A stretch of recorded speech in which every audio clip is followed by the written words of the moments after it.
Le 20. Dans la région de l'Ouest à Bafoussam, la gendarmerie continue sa croisade contre les accidents de la circulation à travers la mise sur pied d'une nouvelle campagne de surveillance et de répression. Une occasion également de sensibiliser les populations sur le respect des mesures barrières contre le coronavirus. Mais l'objectif principal étant de lutter contre les accidents de la circulation. Le reportage de Frédéric Moutomé et Herbert Kouamou. L'activité dangereuse de la voie publique la plus flagrante enregistrée au carrefour Bamongoum, à l'ouest du pays, lors de cette opération de prévention et de sécurité routière faite par la gendarmerie nationale est celle perpétrée par le conducteur de ce véhicule en image de couleur bleue qui, à lui seul, cumule 3 infractions: chargement débordant, transport mixte, non-port de la ceinture de sécurité, sans oublier le non-port du masque de protection faciale par les passagers. À ce niveau, tolérance zéro.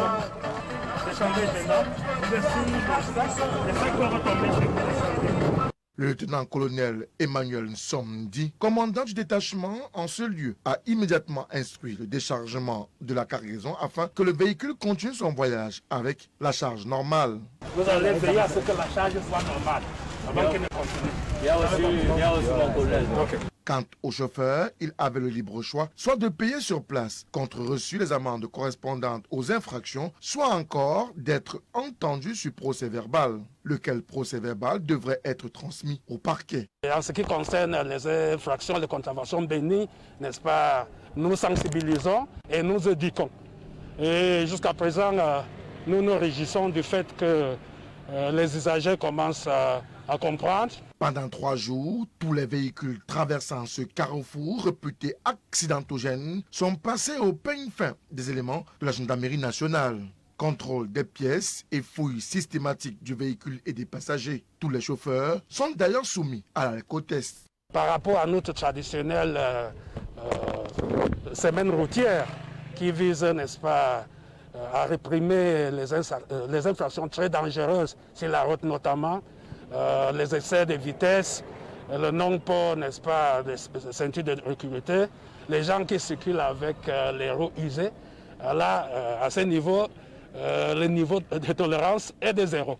Nous sommes particulièrement, n'est-ce pas, regardant là-dessus. Nous n'avons pas enregistré les cas d'accident ces derniers temps et nous ne nous arrêtons pas à si bon chemin. Nous allons persister jusqu'à ce que, n'est-ce pas, nos routes deviennent de plus en plus sécurisées. La rentrée scolaire arrivant à grands pas et face au relâchement des mesures barrières contre la propagation du coronavirus, il a aussi été question pour les Pandores de veiller à l'application stricte des mesures barrières contre la Covid-19 qui continue de faire des ravages au sein de la société.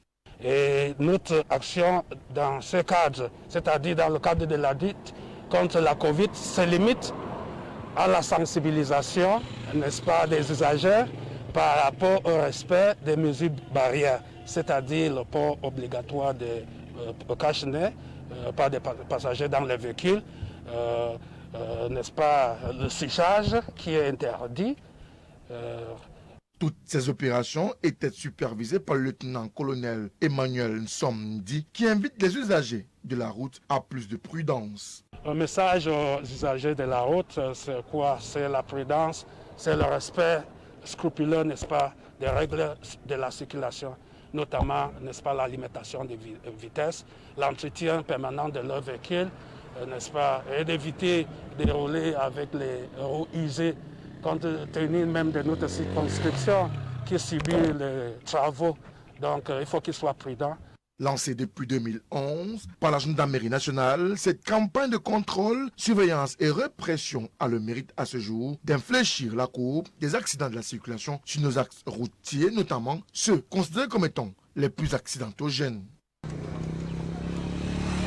Et la ville de Bertoua, dans la région de l'Est Cameroun, a accueilli une réunion de concertation entre les différents maires des villes dans l'optique du développement de cette contrée. Et ce développement passera certainement par la construction des routes, des voiries et surtout des éclairages solaires. C'est ce que nous disent nos reporters Priscille Messéné et Babi Sielem. Après 3 ans de passage à vide, le comité de pilotage de la cellule locale de suivi de développement et d'endettement urbain de la capitale régionale vient de se tenir à Bertoua. Outre le représentant de l'Agence française de développement, les membres du COPIL se sont réunis en présence du maître d'ouvrage délégué, président du comité de pilotage, le maire de la ville, Jean-Marie Dimbélé Sodéa. Le personnel est un personnel inadapté, c'est-à-dire qu'on a recruté des personnels qui n'ont pas de qualification. Donc il est question pour des génies civils, des ingénieurs topographes, des cadres qualifiés à la 7 pour rentabiliser les efforts que nous ferons à faire. Et vous savez que nous avons un bilan à atteindre. Ça veut dire que c'est très important de ce volet.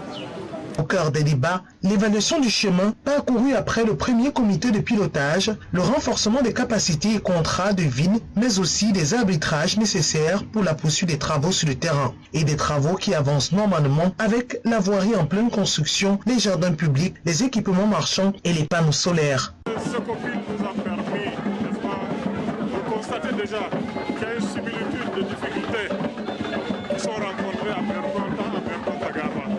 Donc les différentes recommandations issues de ce copil, je les ferai également bien pour pouvoir, n'est-ce pas, avancer dans la mise en œuvre des projets CDD dans la ville de Bertoua. Ces travaux devront en principe s'achever en 2022 pour le plaisir des populations de la ville de Bertoua. C'est pour cette raison qu'une grande partie de la ville sera bitumée. Le maire de la ville, président du comité de pilotage, demande à l'AFP de financer 15 km de route. Parmi les invités de ce copil, les maires des villes de Bamenda et de Garoua ont été satisfaits du déroulement des travaux de Bertoua. Et pour les populations, la fin de ces travaux est vivement souhaitée pour le développement de la ville de Bertoua dans la région de l'Est Cameroun.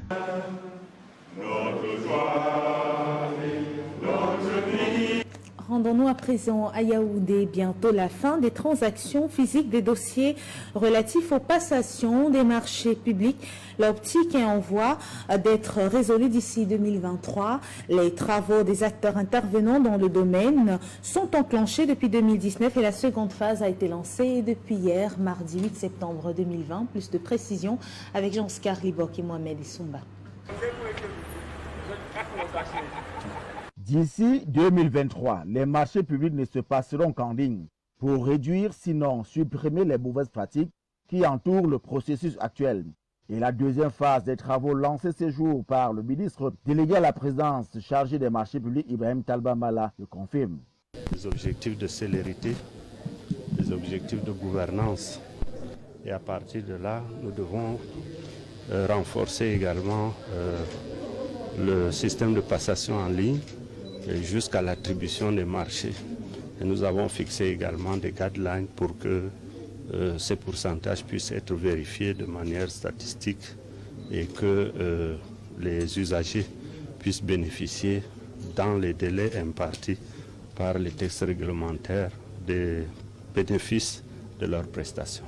Il s'agira durant ces 4 jours de renforcer les capacités des acteurs internes et externes et de certains membres des équipes mises en œuvre pour se performer au système de passation des marchés publics en ligne en utilisant cette plateforme numérique. Depuis la première phase lancée il y a quelque temps, les résultats positifs ont été perceptibles. Dans la première phase, surtout en 2019, il y avait près de 5680 marchés passés et rien qu'en 6 mois, nous avons atteint 6200 de plus. Donc de ce côté-là, en termes de passation, nous sommes à l'aise. Maintenant, en termes d'attribution, les chiffres sont un peu plus bas. Dans ce cadre, les résultats rapides pour la passation des marchés publics en ligne boosteront les résultats et les performances des adjudicateurs et à la réalisation de ceux-ci. Et ce sera un grand bon fait pour lutter en même temps contre la corruption qui gangrène le secteur. Et maintenant, parlons de cette audience du ministre des Forêts et de la Faune. Le MINIFOF recevait l'ambassadeur d'Allemagne au Cameroun. La séance de travail d'environ 1 heure leur a permis de faire un tour d'horizon sur les projets qui existent entre les 2 pays dans le secteur des forêts. Denise Ebele et Mohamed Issoumba, une fois de plus. L'Allemagne est un partenaire de taille pour le Cameroun dans divers domaines. Dans le secteur des forêts et de la faune, il occupe la première place à travers 2 investissements importants. Au plan financier, c'est avec la KfW. Au plan technique, c'est avec la GIZ. Alors, avec ces deux instruments, nous avons sur le terrain tout ce qui se fait dans le programme de gestion des ressources naturelles dans la région du Sud-Ouest, qui est un des programmes les mieux menés dans ce pays. Ce programme favorise l'implication des populations riveraines à travers la formation, à la gestion et à la préservation des aires protégées. À côté de cela, il y a la GIZ au plan technique, qui nous assiste dans divers programmes avec un instrument qu'on appelle le fonds commun, construction de bases de vie du côté de Bouban-Djida, du côté de Ouaza, et divers projets de renforcement de capacité, d'appréciation, de l'évaluation des actions menées. L'Allemagne donne un budget important pour, je crois, un projet presque 10 millions d'euros pour cette coopération. Ils ont également évoqué les perspectives d'avenir entre les 2 pays, le rôle des éco-gardes, l'implication des populations locales riveraines. Occasion pour le MINFOF de préciser que le gouvernement camerounais a passé un accord avec les populations autochtones. C'est tout dire de l'importance que nous leur accordons et du rôle qu'elles ont à jouer. Avant de quitter la salle, le MINFOF a passé en revue les attentes du Cameroun en termes de compensation, les effets du changement climatique, et de l'autre, elle constitue un instrument majeur de développement. Pendant que les Africains font l'effort de réduire les effets de la coupe, les partenaires les aident à procéder à une sorte de compensation. Il y a donc lieu de trouver un terrain d'entente pour que forêt et faune jouent véritablement leur rôle, celui de développement durable. En santé, la communauté internationale célèbre ce mercredi 9 septembre la journée mondiale de sensibilisation à l'alcoolisme fœtal, une maladie encore bien peu connue de l'opinion publique mais qui crée des ravages. Occasion de revenir sur cette maladie et surtout sur la thématique retenue pour cette année. Comme chaque année, depuis 1999, ce mercredi 9 septembre 2020 marque la journée mondiale de sensibilisation au syndrome d'alcoolisation fœtale, une problématique qui concerne une naissance sur 1000 et est responsable de troubles physiques et mentaux chez l'enfant à naître. Parlant du syndrome d'alcoolisme fœtal, en abrégé SAF, il s'agit d'une anomalie congénitale liée à la consommation de l'alcool.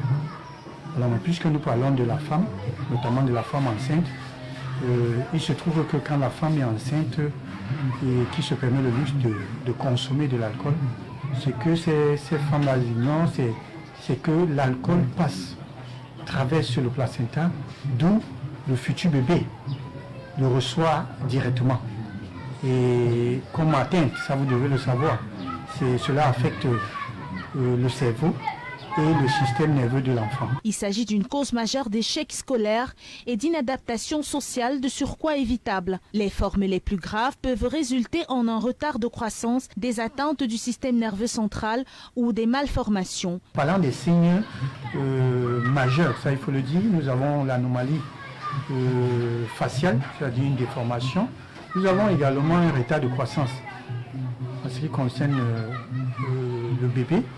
Et par-dessus tout, nous avons également ce problème de troubles neurologiques. Bien que pionnière dans la lutte contre la consommation d'alcool pendant la grossesse, représente la première cause de handicap mental non génétique et d'inadaptation sociale dans certains pays européens, à l'instar de la France. Boire de l'alcool pendant la grossesse est toxique pour le fœtus et peut entraîner de diverses complications dont le syndrome d'alcoolisation fœtale, qui est la forme la plus grave. Il touche un nouveau-né sur 1000 au Cameroun et c'est exactement la même fréquence que la trisomie 21. Selon de sources décentes, le syndrome d'alcoolisme fœtal peut avoir des répercussions sur les enfants.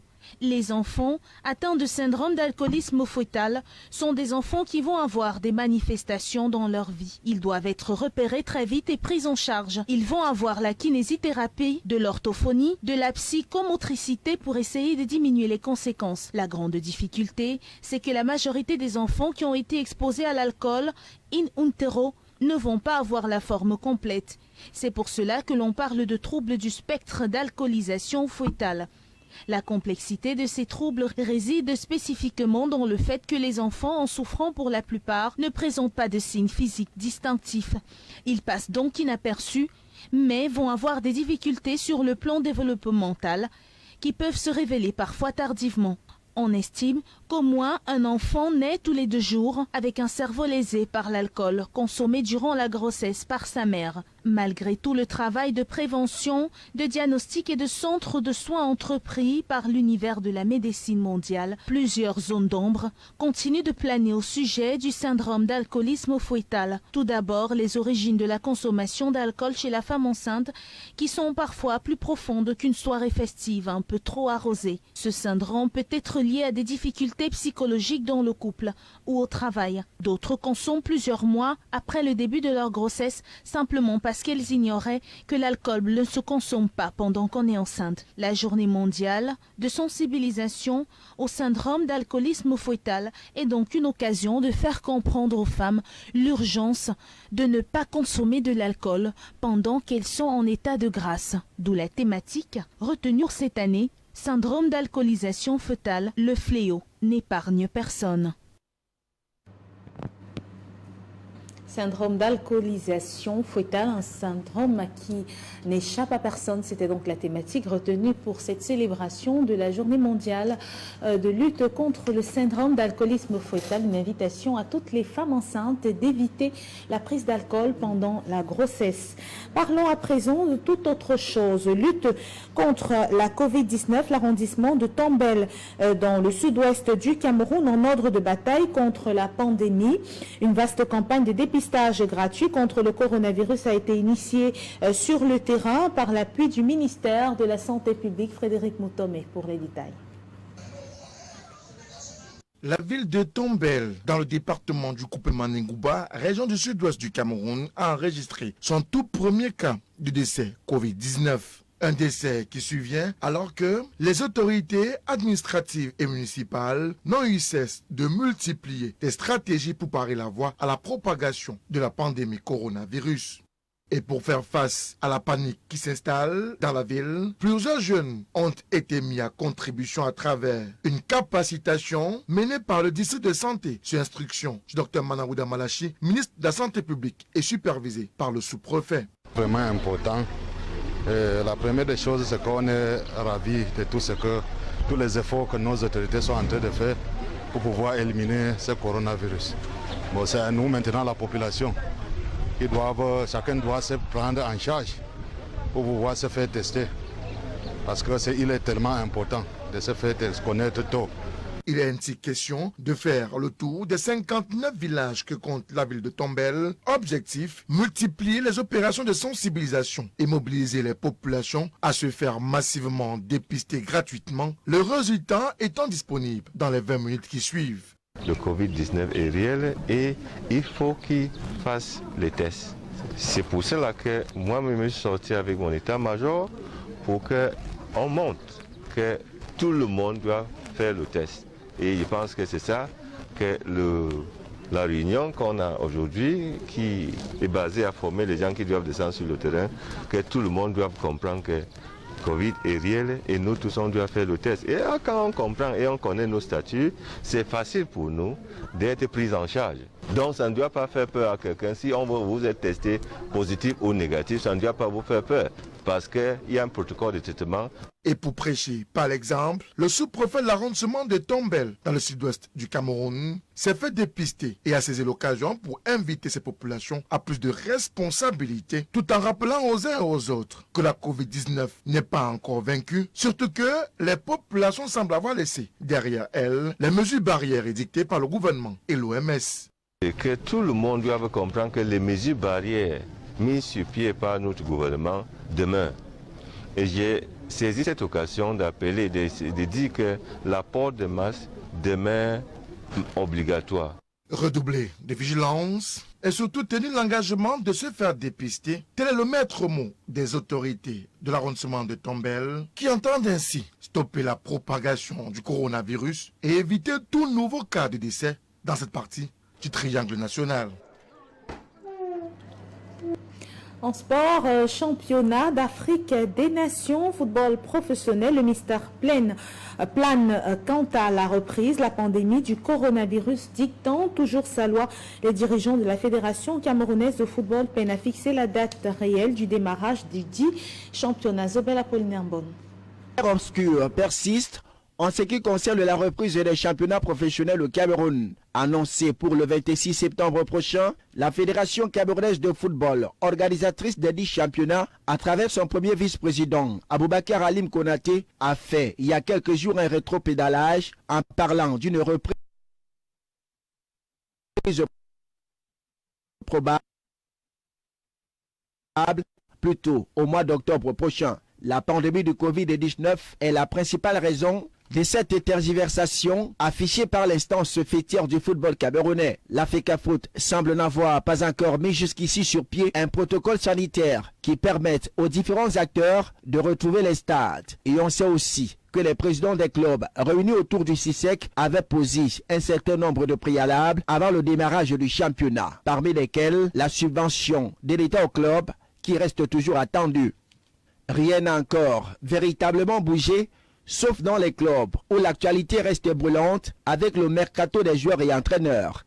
Le Cameroun, pays hôte du championnat d'Afrique des Nations, est à la traîne, alors qu'un pays comme la Côte d'Ivoire a repris avec son championnat le week-end dernier. La République démocratique du Congo lance les hostilités le 25 septembre prochain et le 30 octobre pour le Rwanda. Et si le championnat d'Afrique des Nations est maintenu au Cameroun, tout porte à croire que l'on assisterait à un début de championnat marathon compte tenu des délais extrêmement courts et l'hypothèse des championnats qui pourraient connaître une autre interruption le temps de la compétition africaine n'est pas à exclure.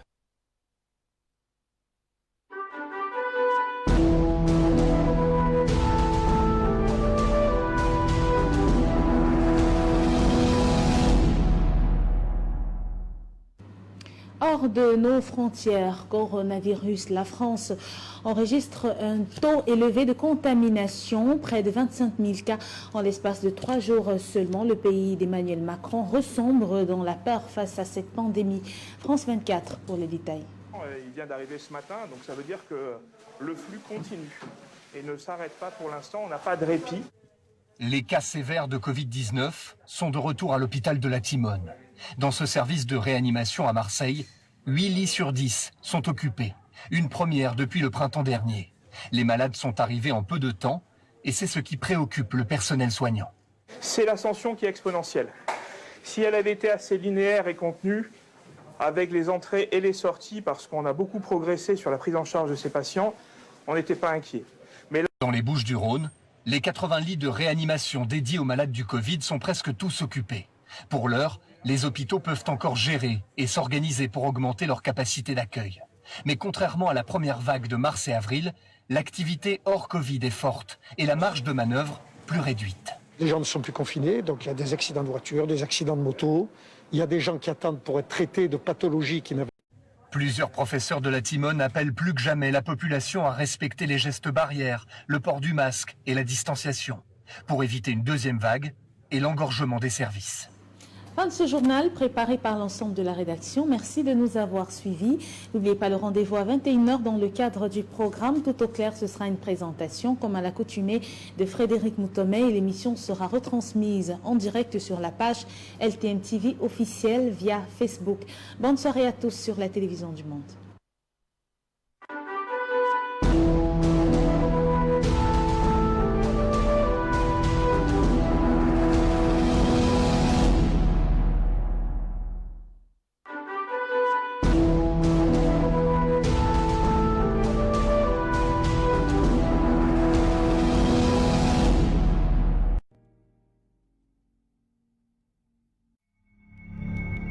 Retrouvez votre chaîne de télévision LTN disponible dans le bouquet CanalSat au niveau du canal 308.